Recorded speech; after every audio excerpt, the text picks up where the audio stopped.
말씀은 이 말씀의 권세라고 하는 제목으로 강해를 하도록 하겠습니다. 원래 39절까지인데 아무래도 안 되겠죠. 그래서 25절까지만 강해를 오전 예배 때도 그렇게 이제 했는데 시간이 그냥 적절하게 딱 맞더라고. 그래서 39절은 욕심이다 이렇게 생각이 됐습니다. 오늘 무슨 날이에요? 3.1절. 뭐 했어요? 3.1절에 오전 예배 때도 보니까 직장들 다 쉬어서 대거 출석을 다들 하시고 그랬는데 여러분들은 오늘 하루 그냥 푹 쉬셨어요? 아니면 뭘 하셨어요? 3.1절이잖아. 3.1절 뭔가 그래도 해야 되는 거 아니에요? 안 했을 것 같아서 한번 해보려고. 3.1절은 뭐가 생각나셔요? 그렇죠. 함성의 소리가 막 들리죠, 지금도? 근데 오늘 안 하면 여러분 또 안 할 것 같아. 여러분 어떻게 본인이 애국자라고 생각하셔요? 아니면 매국노라고 생각하셔요? 아니면 이것도 저것도 아니고 그냥 뭐 그렇지 그러십니까? 우리 한번 만세 삼창을 한번 해보자고. 손 갖고 오셨죠? 빨리 들어와요. 빨리 시작할 거야. 자, 손 한번 올려보세요. 자, 다들 두 손 다. 대한독립 만세할 때 올리는 거예요. 3번. 크게 해야 돼, 적게 해야 돼요? 크게 해야죠. 조그맣게 하면 매국노야. 자, 준비됐죠? 시작. 대한독립 만세! 대한독립 만세! 대한독립 만세! 잘하셨어요. 이제 1년의 애국 생활은 하신 거야. 언제 만세 삼창을 하겠어요? 그래도 3.1절이다 하니까. 근데 제가 어저께 교단 회의가 있어가지고 서울을 다녀왔는데 집회들을 막 여기저기서 하더라고요. 아마 민노총에서 하는 것 같기도 하고 노동자들이 하는데 그 인원이 어마어마했어요. 그러다 보니까 도로를 점령해갖고 하니까 차가 꼼짝할 수가 없었던 거예요. 그냥 한 20m, 30m 이런 짧은 거리를 움직이는데도 거의 1시간? 아예 못 가요. 딱 막혀갖고 총회관에서 나와갖고 차를 몰고 이제 움직여야 되는데 이 행렬이 기니까 한쪽 차선을 막고 하는데 뭐 서울역 쪽에서도 하는 것 같고 서대문 거기서 돌아서 오는 것 같아요. 서대문으로 해갖고 광화문으로 해서 종로로 이렇게 빠져나가는 것 같은데 하여튼 뭐 시커먼 사람들이 옷들도 다 시커멓게 입은 것 같아. 그래갖고 막 쫙 가는데 그걸 보면서 뭐 저분들도 뭐 다 이유가 있어서 하는 거지만 내일이 3.1절이잖아.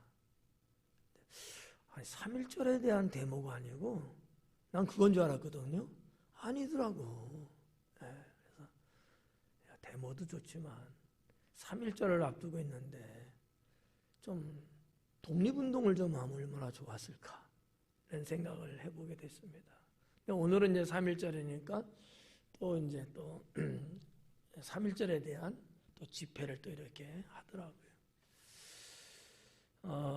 우리가 나라를 잃고 정말 뭐 자유라는 것도 물론 잃고 또 우리나라의 또 이름들도 잃고 또 말도 잃고 뭐 다 잃어버렸잖아요. 정말 우리는 이제 하나님 믿는 사람들이니까 나라와 민족을 위해서 기도할 때마다 한 이만큼씩만이라도, 뭐 이만큼도 아니고, 기도할 때마다 조금씩이라도 한마디라도 나라를 위해서 기도해야 되겠다라고 생각합니다. 물론 지금까지도 여러분들이 그런 기도를 해왔겠지만 앞으로는 더욱더 그렇게.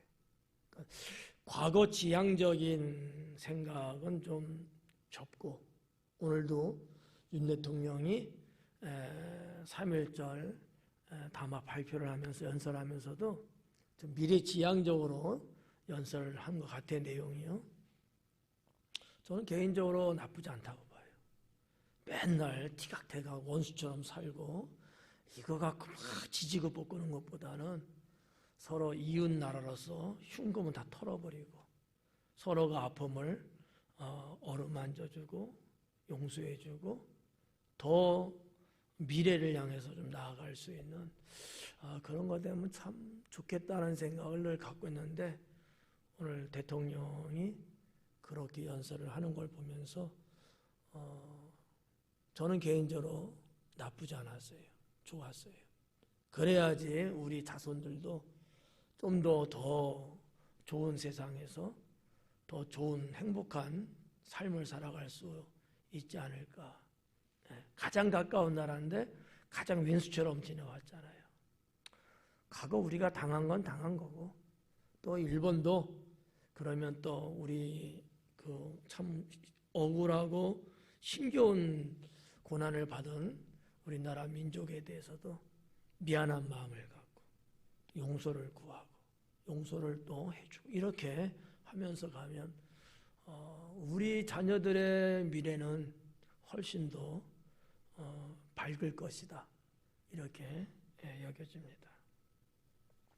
자, 오늘 읽은 본문의 말씀 제목이 말씀의 권세인데, 예수님께서 뭐 언제든지 사역을 쭉 하시면서 예수님은 뭐 가지고 다니시는 게 없어요.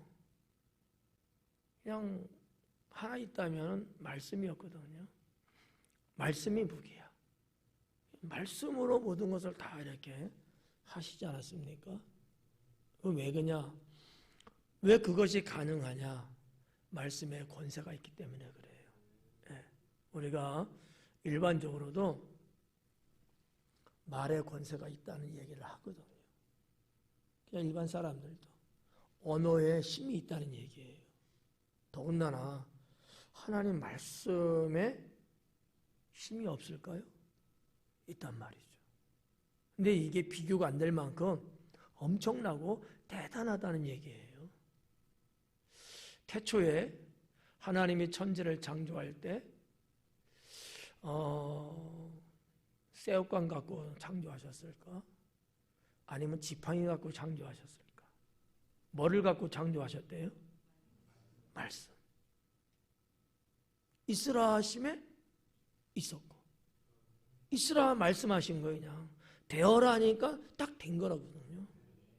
그 말씀의 권세가 오늘 본문 말씀 속에도 나옵니다.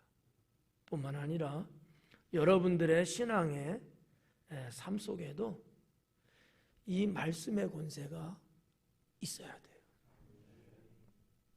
아니, 위대하고 최고의 전능하신 하나님을 믿는 우리가 찌질하게 산다? 비겁하게 산다? 패배적으로 산다? 이거는 말이 안 돼요. 안 맞잖아요, 뭔가. 그렇잖아요? 지금 근자의 시끄러운 이슈 중에 하나가 뭐예요? 모 변호사, 그분이 국가의 직책을 맡으려고 하다가 아들이 학폭 때문에 취소가 됐잖아요. 근데 그 아들은요, 아버지가 그 위치에 있는 분이라고 해갖고 그 권세를 누렸던 것 같아. 근데 그 친구들 또래 그에서는 이 친구를 어떻게 제대로 못했던 것 같아. 권세가 있으니까. 아버지 권세인데 아들이 그걸 써먹는 거예요. 여러분 뭐를 느낍니까? 하나님의 권세 여러분은 어떻게 써 드시고 계셔요? 에? 여러분 심각한 문제예요. 내 아버지 하나님의 권세는 전능하신데 자녀라는 우리는 이거를 안 써먹고 사는 거야. 나쁜 것도 아니고 좋은 건데도. 어떻게 해야 되죠? 은하야, 이거 어떻게 해야 되는 거야? 써먹어야죠. 믿으십니까? 하나님 말씀의 권세가 실행이 되면 그대로 돼야 안 돼요? 되죠. 인생에 뭐가 문제예요? 그렇잖아요. 뭐가 문제냐고. 학생이 공부하는 데 문제야. 청년이 일하는 데 뭐가 문제야. 어른들이 사회의 삶을 사는 게 뭐가 문제야. 그 문제가 있지만 문제가 아닌 거예요. 해결되니까. 무엇 갖고 해결이 가능하죠?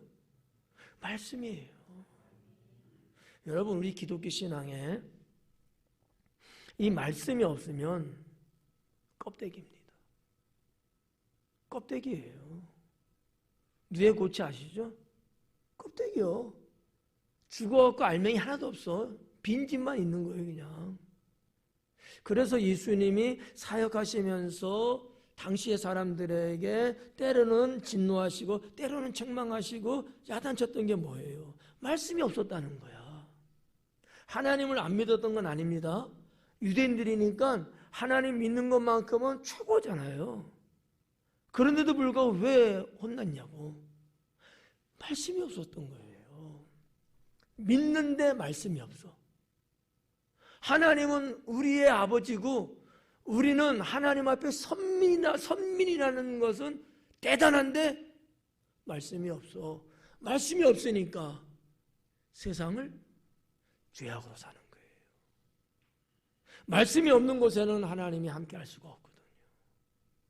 자, 그래서 오늘 이 22절부터 쭉 볼 텐데 여러분들이 오늘의 말씀을 통하여 말씀의 권세를 새롭게 좀 깨달으시고 사시면서 말씀의 권세를 늘 사용을 할 수 있는, 그래서 오늘 본문에 나오고 있는 하나님의 능력이 여러분에게도 나타나는 그러한 신앙 될 수 있기를 축원합니다.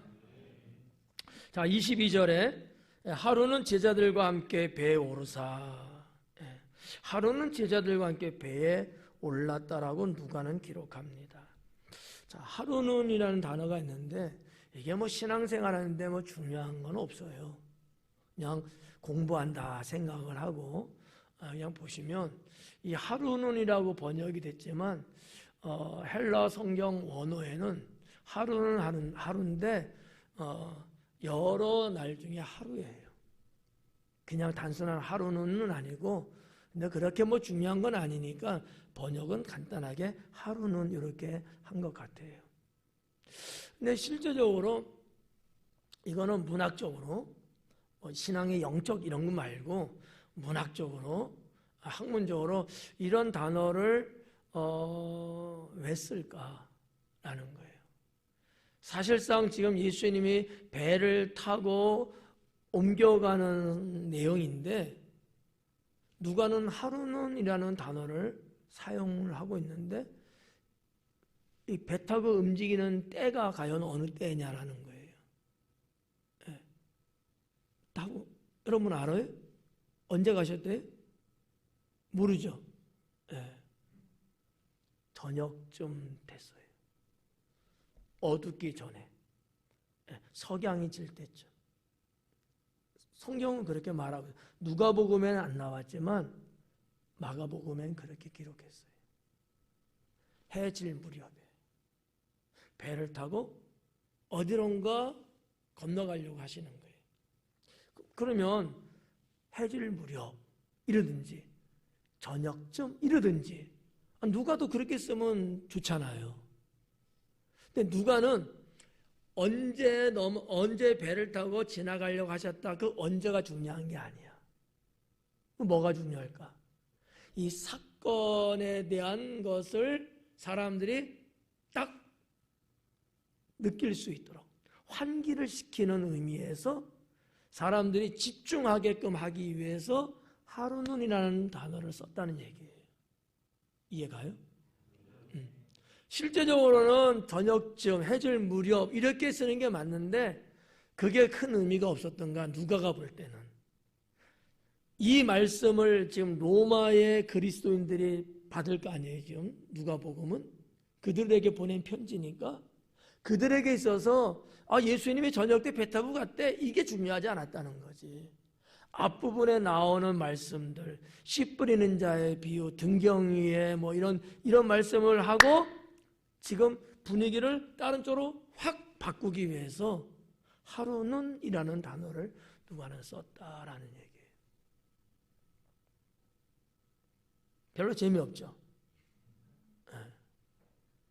근데 그냥 문학적으로나 누가의 의도가 이 풍랑을 만난 예수님의 사건이 성도들에게는 중요했구나. 그래서 중요한 것을 딱 정신 차리고 들을 수 있게 집중할 수 있게끔 이렇게 표현했구나. 이 정도만 여러분이 좀 느끼시면 좋을 것 같아요. 자, 제자들이 함께 배에 오르사 그들에게 이르시되 호수 저편으로 건너가자 하심에 이에 떠났다라고 합니다. 호수 저편으로 건너가자 그래요. 마태복음이나 마가복음에는 마태복음 8장이나 마가복음 4장에 나오거든요. 똑같은 사건을 이렇게 썼는데 거기는 갈릴리를 바다라고 기록을 했어요. 바다. 근데 누가는 어디라고 기록했어요 지금? 호수라고 기록했어요. 누구 말이 맞을까? 이건 중요하지 않아요. 그럼 마태나 마가는 왜 바다라고 하고 누가는 왜 호수라고 했을까? 그 이유가 뭘까? 있어요, 이유가. 유대인들이 가지고 있는 갈릴리 그 호수 내지 바다는 바다예요. 유대인에겐 바다야. 유대인들은 호수라고 생각 안 해요. 바다라고 생각하는 거죠. 근데 이방인들은 바다라고 생각을 안 해요. 호수라고 생각해요. 그렇잖아요. 바다는 아니잖아. 어떻게 보면 유대인들이 이 말 들으면 기분 나쁠 텐데 바다의 개념이 이방인들이 보는 개념이 맞아요. 이건 내륙에 있는 물이 고여 있는 거니까 바다는 아니잖아. 호수가 맞아. 네. 그러니까 로마인들에게 편지를 보는 데 있어서 내가 바다라고 한들 그들이 바다라고 안 믿죠. 그들이 갖고 있는 지식의 한계로 볼 때는 호수라고 이해한단 말이에요. 그래서 아마 누가는 호수라는 단어를 쓰지 않았을까 이렇게 추측해 볼 수 있습니다. 그리고 이제 호수 건너편으로 가자. 예수님이 그렇게 이제 말씀을 하는 거예요. 그러면 어디서 어디로 넘어가는 걸까? 누가복음에는 안 나와요. 근데 성경에는 있어요.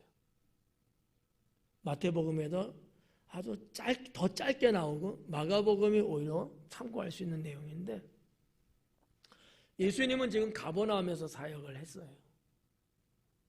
그리고 거라사라는 데로 지금 가시는 거야. 그러면 이 가버나움과 거라사가 갈릴리 호수로 볼 때에 어디 위치에 있느냐라고 보면 갈릴리 호수는 그냥 대략 말하면 마름모골 같이 생겼거든요. 저를 봐봐. 여기를 봐, 여기. 쓰지도 마라, 여기를 봐. 이렇게 생겼어요. 이렇게 생겼어요.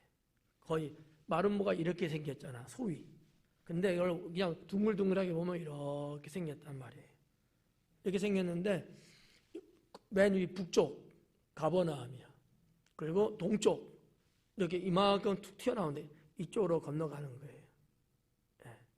여기서 여기까지 배로 타고 가는데 직선 거리가 어느 정도 되냐, 한 9km에서 10km 돼요. 거의 한 10km쯤 됩니다. 배 타고 가는 거리예요. 10km. 우리 이재동 집사님, 배로 10km 정도 가려면 시간이 금방 갈까요? 아니면 좀 걸려요, 시간? 많이 걸리죠. 집사님이 많이 걸린다면 많이 걸리는 거야. 우리는 몰라도 집사님은 배를 잘 알잖아. 그러니까 예수님이 이제 절로 가자. 호수 건너편을 가자. 거기가 어디 있다고?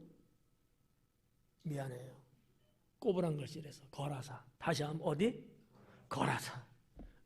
거라사 하면 누가 생각나냐? 다음 주에 강의하겠습니다만 귀신 들린 사람. 광인 있잖아. 거라사 광인. 귀신 들린 사람이 있는 그곳. 거기가 거라사예요. 그걸로 가자고 한 거야. 그게 22절이다라고 하는 얘기죠. 호수 저편으로 건너가자 하심에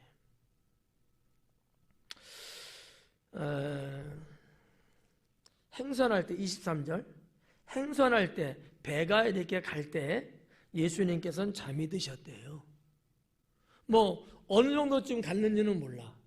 가버나움에서 출항해갖고 얼마 정도 갔는지는 모르지만 아무튼 가시는 중에 예수님이 잠이 드셨다는 거예요. 그러면 예수님이 그 시간이 주무실 시간인가? 그건 아닐 거야. 해질 무렵이니까 더 시간이 좀 간 다음에 뭐 전기가 없는 시대니까 그래도 해가 보통 6시쯤 져요.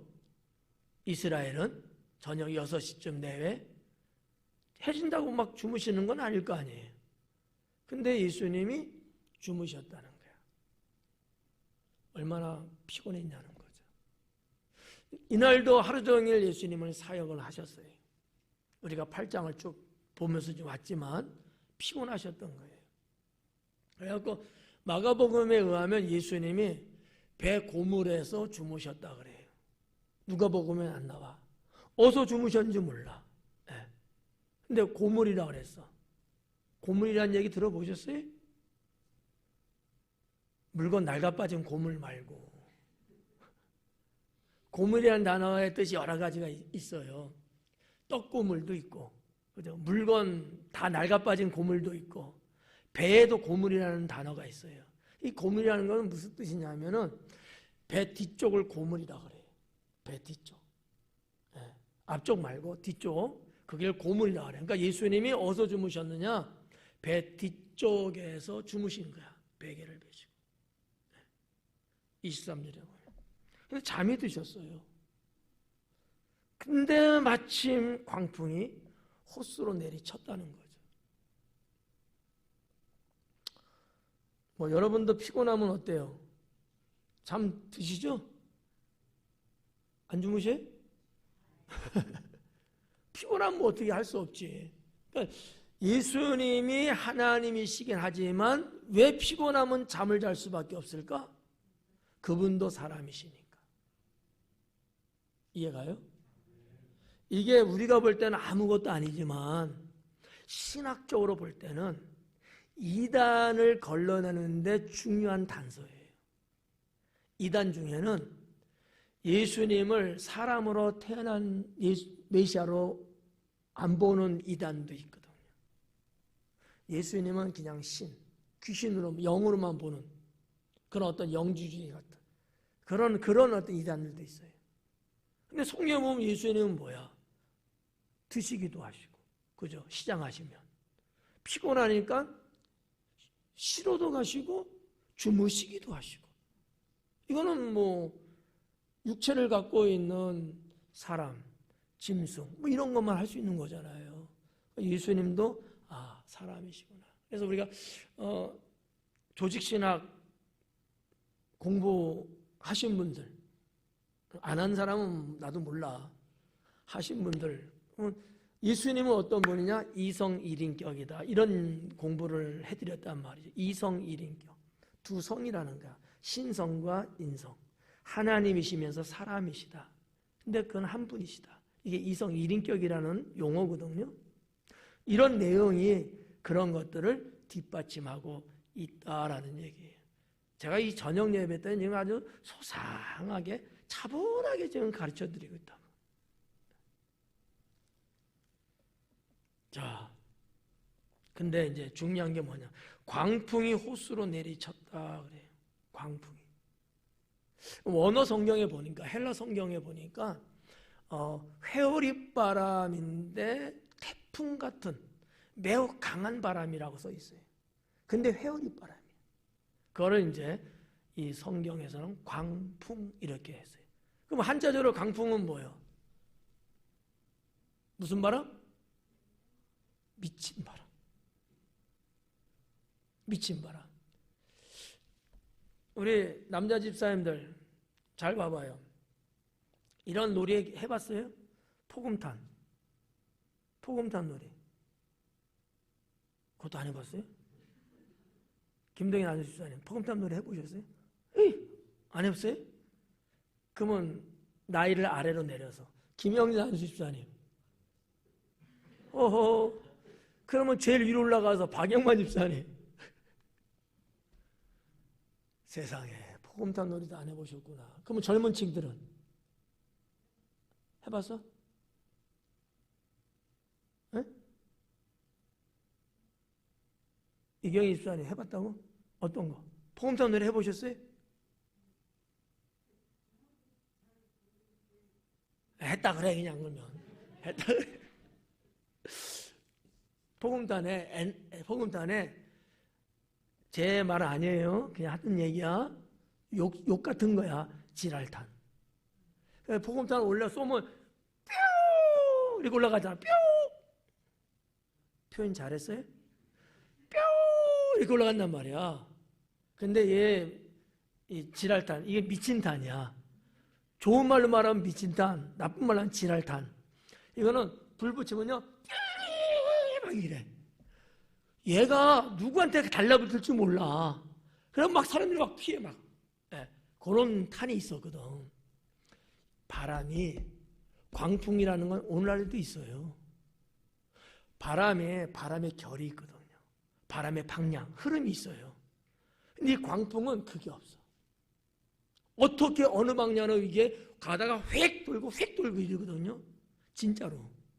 그걸 가리켜서 광풍이라 해요. 나쁜 말로 미친 바람. 그 바람이 불었다는 거예요. 이 바람은 어디서 왔을까? 미국에서 왔을까? 한국에서 갔을까? 이 바람이. 보통 이스라엘의 땅은 말이죠. 우리나라를 보면 대구 같아요. 분지야. 무슨 얘기냐면 사방에 이렇게 산으로 둘러싸여 있는 곳이에요. 보통 분지라고 말하거든요. 그래서 바람이 지중해에서 산맥을 타고 쭉 올라와서 이렇게 쫙 내려오는 바람이 있어요. 지중해에서 불어오는 서풍이에요. 또 하나는 북쪽에 있는 헐먼산이 있거든요. 백두산보다 높아요. 만년설은 거기 있어요. 중동 땅에 만년설. 그건 뭐 워낙 높으니까 얼음이 항상 있어요. 눈이. 거기서 바람이 미끄럼 타듯이 쫙 타고 내려와요. 그러면 요단 협곡이 있거든요. 요단 계곡. 쉽게 말하면 요단 협곡을 타고 바람이 휙 내려오는 거야. 청룡열차 아시죠? 난 안 타봤어. 무서워서. 그렇다면 머리가 아프니까 쫙 타고 내려서 갈릴리 호수로 들어와요. 이게 광풍인 거야. 여기서 말하는 광풍은 제가 볼 때 그 바람이에요. 헐먼산에서 타고 내려오는 바람이에요. 근데 과학적인 얘기 한번 할까요?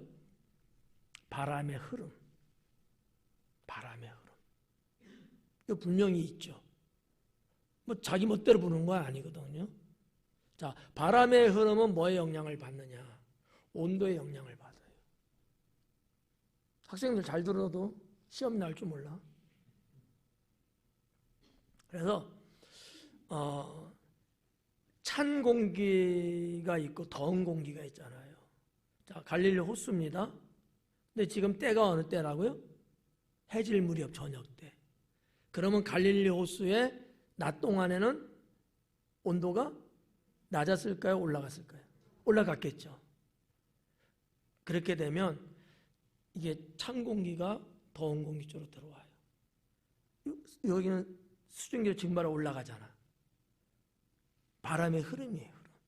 그래서 저녁 때쯤이면 산에서 바다로 내려가고 아침이면 바다에서 산으로 올라가요.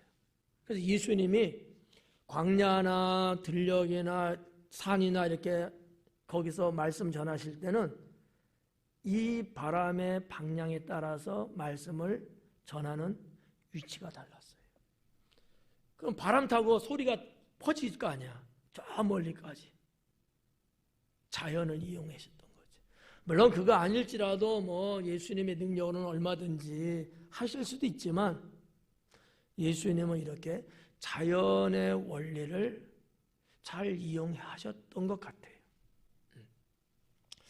뭐 폼페이라든지 뭐 이스라엘의 유적지 같은 데 가면은 광야가 있어요. 이렇게 뭐 스타디움, 요즘 말로 말하면 스타디움이죠.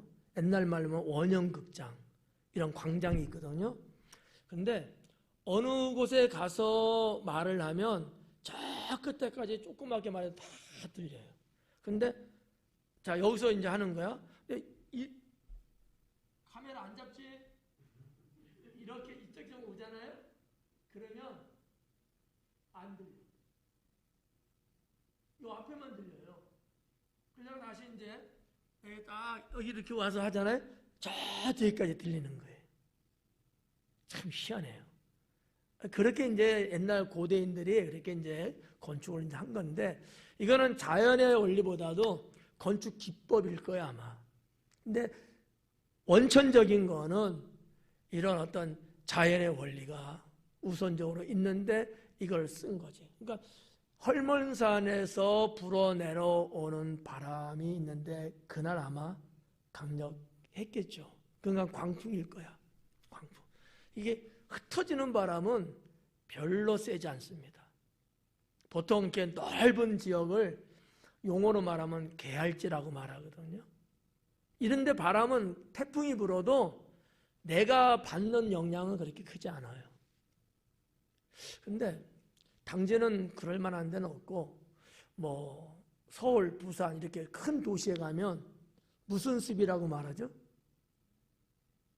빌딩습. 무슨 습? 빌딩습.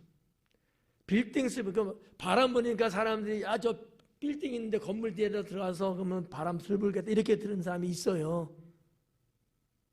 몰라서. 빌딩습 바람이 광풍이야. 넓으면은 흩어지는데 바람이 골목 사이로 치고 들어오는 거야. 바람 빠져나갈 데 없잖아요. 거기서 밀어붙이는 바람의 힘은 강력합니다. 강력한 거예요. 이게. 무섭죠. 그런 바람은. 막 유리창도 깨지고 막 사람들도 막 이렇게 막 날아가려고 막 이럴 정도로. 예. 물도 그러지 않아요? 바닷물 넓은데 물 심하고 좀 이렇게 좁은 지역을 통과하는 물에 심하고. 이 집사님 어때요? 어디 갔어요? 좁은 데가 세죠. 그리고 여기 뚝 같은데 그죠? 물 보면은 물살 세잖아요. 넓은 하천은 안 세요. 좁은 하천이 세단 말이지. 똑같아요. 이날 분 바람이 그런 강풍이다라고 하는 거죠. 근데 예수님은 하여튼 주무시고 계셨어요. 자, 이 광풍이 그렇게 해서 왔는데 어느 정도냐? 배에 물이 가득하게 되어 위태한지라. 이게 그냥 뭐 아유 바람 부네, 물 치네 이 정도가 아니라는 거야. 얼마나 바람이 세고 그 물이 풍랑 일듯이 했으면 배에 물이 가득 차게 된 겁니다. 그럼 어떻게 돼요? 배라도 빠지죠. 배가 침몰될 거 아니에요. 그러니까 제자들이 볼 때는 어때요? 위기죠. 근데요, 예수님 제자들 중에는 누가 있어요? 어부들이 있어요. 이 갈릴리에서 태어났고 갈릴리에서 아버지의 업을 이어받아서 어부야. 예수님 만나기 전까지도 어부로서 고기 잡고 배 타고 나가서 늘 날마다 이래서 날마다 여기는 호수예요. 며칠 나가서 아니야. 아침에 출항하고 고기 잡아서 들어오고 다음날 또 날마다 이거 한 사람들이거든요. 잔뼈가 굵었어요. 여러분 한번 생각해봐요. 바람 좀 분다, 배가 좀 흔들린다, 물이 좀 뚫렁뚫렁 들어온다, 이거 갖고 그런 사람들이 겁나겠어요? 아니거든. 제자들이 겁먹고 기겁하고 주무시는 예수님을 깨울 정도니까 상당한 위기라고 하는 사실이에요. 그래서 오늘 여기 본문에도 누가는 그걸 쓴 거야. 배에 물이 가득하게 되어 위태한지라. 옛날에는 갈릴리 호수의 수심이 얼마 되냐 이건 몰랐겠지만 이제는 과학이 발달해서 수심도 다 측량이 가능하잖아요. 저 중심부는 상당히 깊어요. 네. 이게 하천이 아니란 말이죠. 그러니까 아마 제자들도 상당한 위기를 느꼈을 겁니다. 어지간하면 안 깨웠지. 예수님을 깨웠어. 근데 예수님 깨운들 여러분 무슨 해결이 돼요? 아니 물 위에서 배 타고 있는 사람들 중에 뱃사람 제자가 나요? 배 한 번도 끌어보지 못한 예수님이 나요? 뱃사람 제자가 날 거 아니에요. 근데도 불구하고 예수님이 마음의 의지는 됐나 봐. 이거를 해결할 수 있는 능력이 제자들이 볼 때 우리 예수님은 메시아니까 뭐든지 다 할 수 있어 이런 생각을 갖고 깨웠겠어요? 아니란 말이에요. 사람은 심리적으로 위기를 느끼면 자고 있는 애도 깨워요. 아니 어른인 여러분이 나요? 자고 있는 애가 나요? 어른이 낫지. 근데 애는 왜 깨워? 그게 위로가 되는 거야. 힘이 되는 거야. 에? 아니 하람이가 뭔 힘이 된다고 하람아 저기 같이 가자 엄마랑? 오히려 있으면 불편해. 근데도 그 어린 것을 데리고 가려고 그래. 엄마 마음의 위로가 된다는 거지. 이해가요? 제자들의 심정은 아마 그랬을 거다 이렇게 볼 수 있다는 거죠. 여기에 대한 부연 설명은 25절 가서 추가로 말씀드릴게요. 그래서 23절로만 놓고 보면 이렇게 광풍이 호수로 내리쳤다는 거. 이 표현을 누가가 참 잘한 것 같아요. 내리친 게 그냥 이렇게 물이 그냥 쑥 들어오고 쑥 이런 게 아닌 거예요.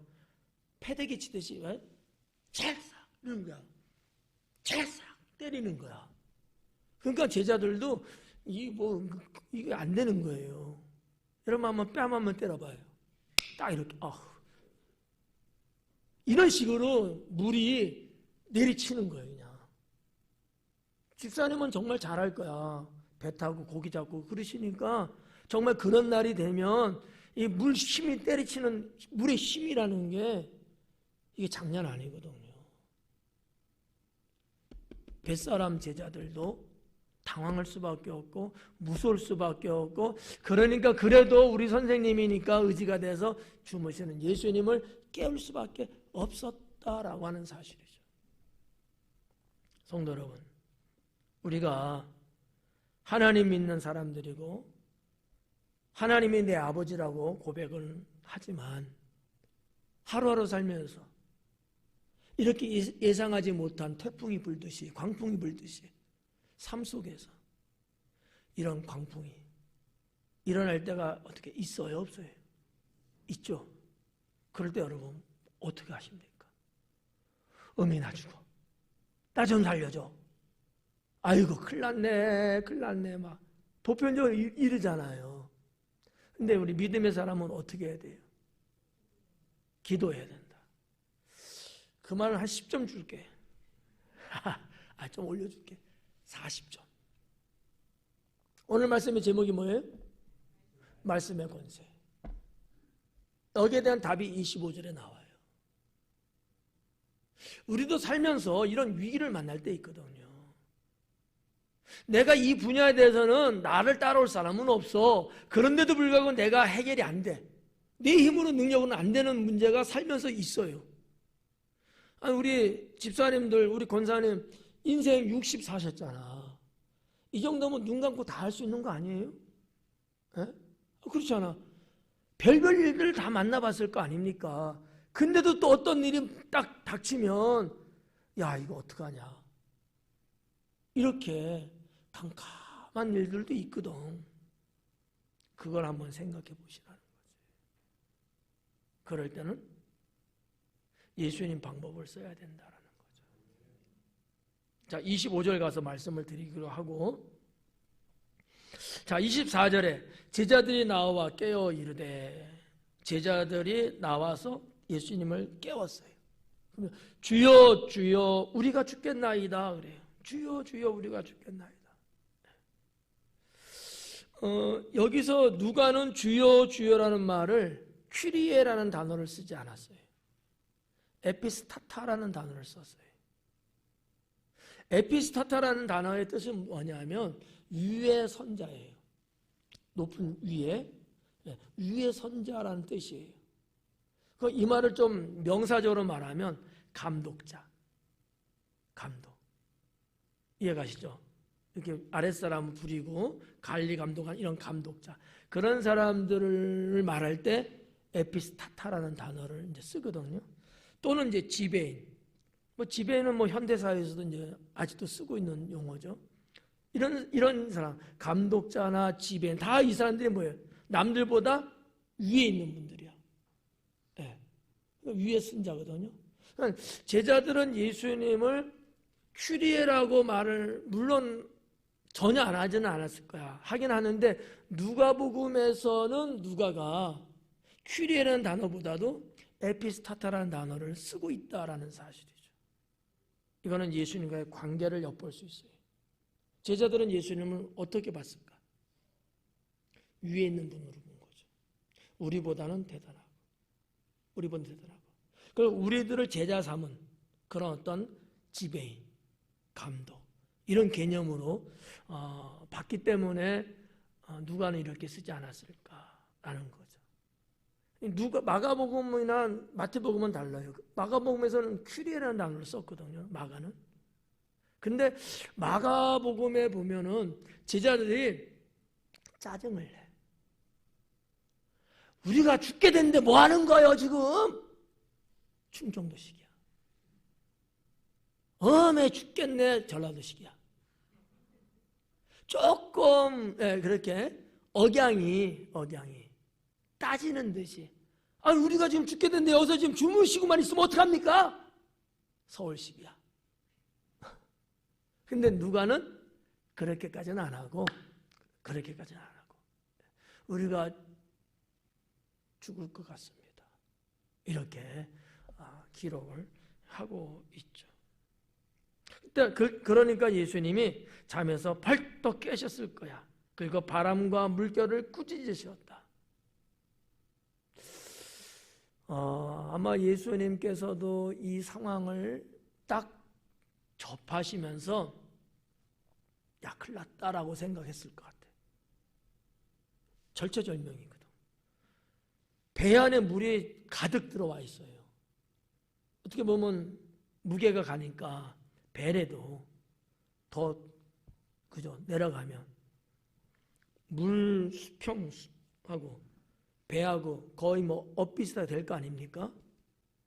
그러지 않았으면 이렇게 떠들고 야단쳐. 왜 나까지 깨우냐? 야, 너희들이 그냥 어떻게 해봐. 이럴 수도 있는데 예수님이 깨움을 당하자마자 바로 바람과 물결을 향해서 명령하셨거든요.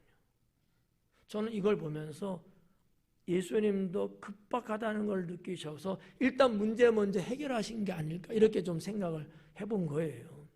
그러지 않았으면 원래 예수님은 상당히 좀 태연하시거든요. 뺏어요. 어떤 문제든지. 답답할 정도로. 그런데 이 사건만큼은 아니었다는 거죠. 정말 황급하게 꾸짖으신 거야. 명령을 하신 거예요. 그러자마자 바람이 잠잠해지고 물결 출렁이 던 것은 가라앉은 거죠. 그게 24절의 말씀이에요. 25절로 들어갑니다. 제자들에게 이르시되 너희 믿음이 어디 있느냐?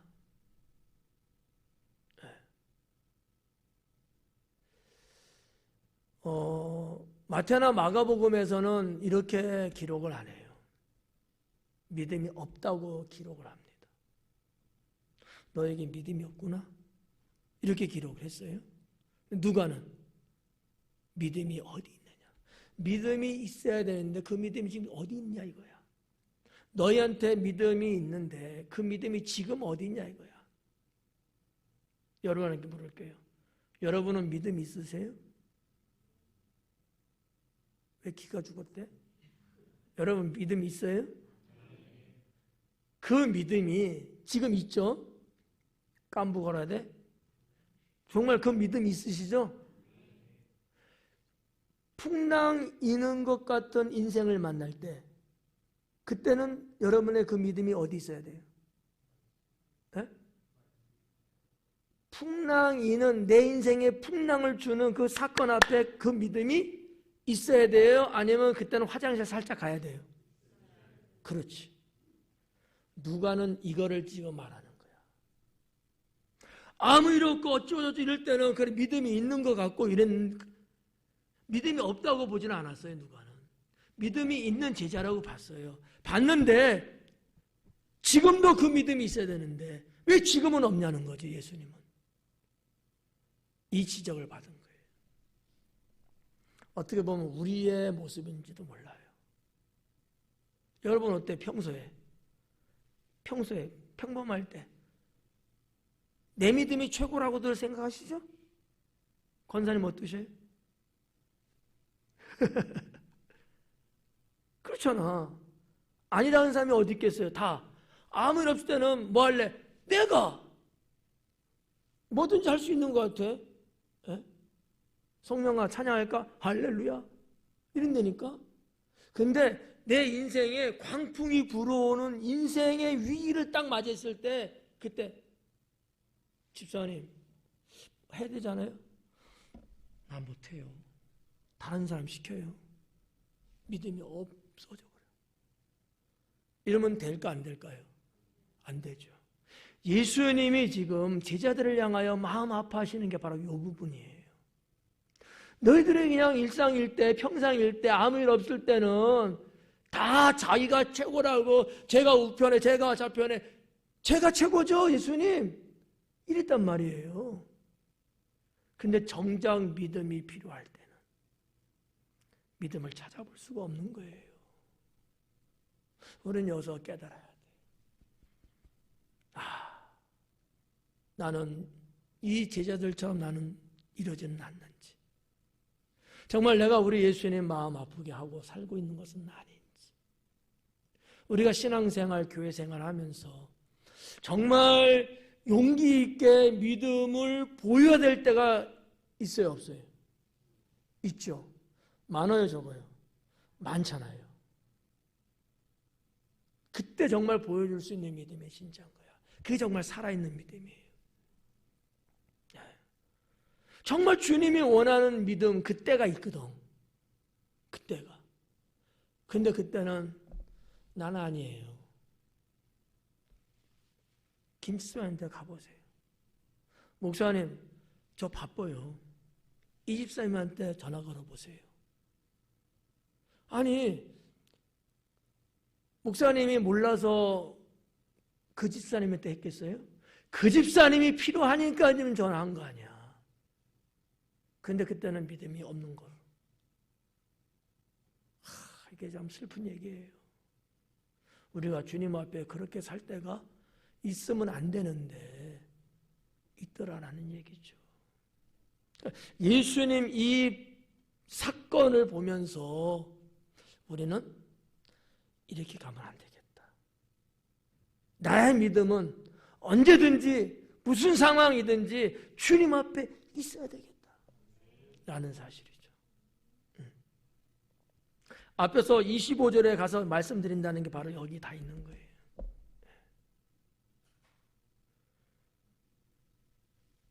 너희 믿음이 어디 있느냐?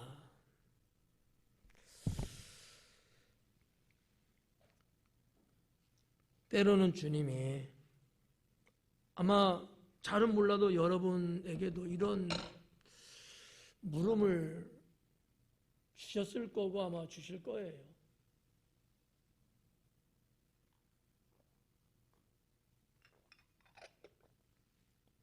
네 믿음이 어디 있느냐? 네가 나를 사랑하느냐? 이런 것처럼 아무개야 너의 믿음이 어디 있니? 이렇게 묻는다는 거죠. 그럴 때 주님 제가 보이겠습니다. 성경에 기록된 역사를 쭉 보면 항상 이렇게 어떤 위기들이 계속 있었거든요. 그럴 때마다 주님 앞에 나서는 인물들이 있었잖아요. 그들은 자기의 목숨이 아깝지 않았을까요? 그들은 지금 상황을 뭣도 모르고 아무것도 모르고 어린애처럼 텀벙대고 그냥 끼어들었을까요? 아니거든요. 모든 성령의 인물들이 다 그랬거든. 제가 나서겠습니다. 제가 하겠습니다. 네. 믿음을 보인 거야. 믿음을. 누가 임원할까? 제가 하겠습니다. 믿음을 보이는 거야. 능력이 탁월해서 아니야. 누군가는 해야 되고 내가 해야지. 나는 우리 교인들은 이해가 안 가. 안 가는 게 하나 있어. 임원하는데 속사정은 내가 모르겠고 회장했던 사람이 서기도 하고 다른 데서는 안 해. 내가 명색이 회장까지 했는데 내가 다시 회계해? 안 해. 우리 교인들은 잘해. 안 하면 죽인다고 그랬나? 그건 참 잘한 거예요. 주님을 위해서 하는 거니까. 뭘 하면 어떻습니까? 그렇잖아요. 주님, 제가 있습니다. 베세다 인력에 어린 소년이 제자들의 먹을 것을 찾아다닐 때 여기 있어요 그랬잖아요. 이거야. 지금 광풍 만나서 상황이 그럴 때 예수님이 원했던 건 뭐예요? 나를 깨우는 문제가 아니고 너희들이 갖고 있는 믿음으로 해결할 수 있다는 것을 전제하에 말씀하고 있는 거야. 너희 믿음으로 할 수 있는가? 내가 한 것처럼 너도 명령하면 바람이 잠잠일 텐데 그럴 너희 믿음이 지금 어디 있냐 이거야. 이해가죠? 우리의 삶 속에서 이게 필요하다는 거예요. 이게.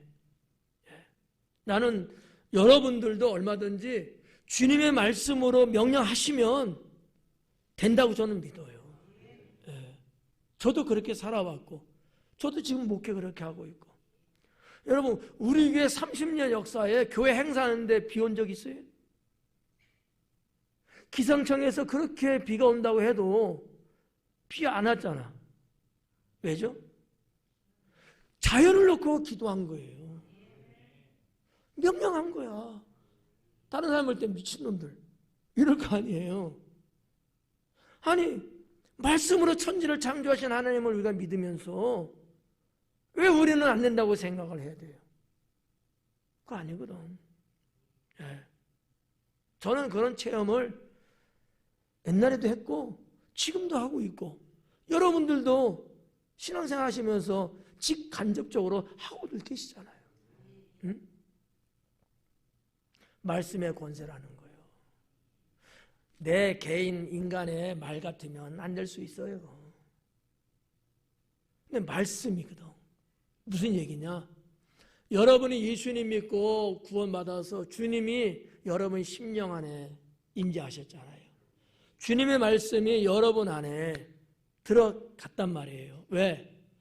생명의 말씀을 들으면서 아멘 하시고 그 말씀을 읽으시면서 꿀꺽꿀꺽 여러분 안에 채우고 계시잖아요. 인간 아무개 말이 아니고 살아 역사하시는 하나님 말씀 말이에요. 그 말씀이 있으면 그 말씀으로 명령하면 순종하는 거예요. 예수님만이 하는 건 아닙니다. 여러분은 뭐 주의 종이긴 하지만 엘리야가 능력이 대단하지 않았습니까? 엘리야 선지자가 엘리사 선지자가 제자예요. 근데 요단강을 건너가는데 돌아갈 길이 막막한 거야. 건너갈 수가 없어요. 자기 스승인 엘리야 선지자의 겉옷을 물려받았잖아. 하늘로 올라갈 때 어떻게 했어요? 그냥 그 겉옷으로 내리치니까 갈라졌잖아요. 하나님의 말씀이 살아있고 그 말씀이 여러분 안에 있고 주님이 하신 것처럼 여러분도 하시면은 순종하는 거예요. 명령에. 이 믿음을 가지셔야 된다는 거지. 찌질하게 맨날 사네 못 사네 그냥 끙끙끙끙 앓고 왜 그렇게 사냐 이거지. 여러분이 주님의 이름으로 명령을 하는 거예요. 네. 될까 안 될까요? 됩니다. 네. 바람이 불면은 이 바람 부는 것이 하나님 뜻에 어긋나면은 명령을 해서 바람의 방향을 바꿔버려요. 그게 말씀의 권세예요. 말씀의 권세. 그렇지 않습니까? 아픈 분 손 얹고 기도했을 때 낫다. 손을 얹어서 낫겠어요? 말씀으로 명령하니까 낫는 거지. 똑같은 원리예요. 25절을 통해서 우리가 이것을 정말 내 신앙에 풍성하게 갖고 살자. 예. 그래서 여기 보니까 그들이 두려워하고 놀랍게 여겨 서로 말하되 그가 누구이기에 바람과 물을 명함에 순종하는가. 자기들 눈앞에 딱 본 거잖아요. 아니 그렇게 매섭게 불어댄 광풍 때문에 물결 치고 그 물이 배 안에 들어와서 배는 이제 깔아앉기 막 일보 직전에 있는데 주님의 말씀 한마디에 싹 해결된 이걸 봤단 말이지. 도대체 누구길래 이 자연이 이렇게 순종하냐 이거예요. 그가 누구길래 이 멍청한 친구들이 아직도 모르고 있네. 그가 누구예요? 하나님이시고 메시아잖아요. 아까도 초도에 말씀드렸지만 세상을 말씀으로 창조하셨잖아요. 그분이 예수님이셔요. 삼일체 하나님이시잖아. 저는 여기에서 결론의 얘기입니다. 거듭 말씀드리지만 우리도 우리의 삶 가운데 크고 작은 일들이 있어요. 내가 할 수도 있지만 할 수 없는 일도 있습니다. 뭐가 되든지 간에 언제나 주님의 이름을 걸고 말씀으로 명령하며 가면 그 문제가 해결돼요. 사람 만나는 문제가 있습니까? 그 사람 놓고 명령하고 기도하세요. 네? 소원이 있으십니까? 소원을 놓고. 어디가 아프십니까? 아픈 곳을 놓고 그렇게 하세요. 네. 그러면 누가 하는 거예요? 하나님이 하시는 거예요. 내가 하는 건 아니야. 주께서 그거를 하시는 거라. 이게 신앙이다. 이게 신앙이다. 네. 기도하겠습니다.